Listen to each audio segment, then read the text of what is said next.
মাগরিবের পরে কারোর সঙ্গে কথা না বলে এই দোয়াটি 7 বার পরে আল্লাহ তাআলার কাছে যা চাইবেন আল্লাহ আপনাকে তাই দান করবে।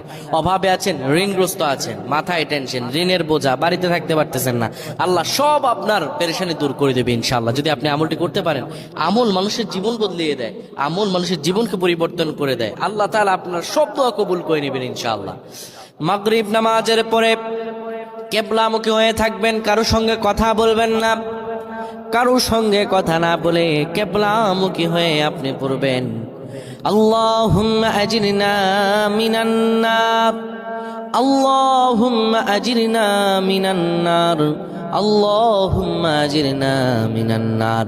যদি এটি আপনি মাগরিব নামাজের পরে কারোর সঙ্গে কথা না বলে এই মিজানের পাল্লা যদি কেউ ভারী করতে চান, একটা দোয়া সকাল সন্ধ্যা পড়বেন, সুবহানাল্লাহি ওয়া বিহামদিহি, সুবহানাল্লাহিল আযীম। আমার সাথে সাথে আওয়াজ করে পড়েন, সুবহানাল্লাহি ওয়া বিহামদিহি, সুবহানাল্লাহিল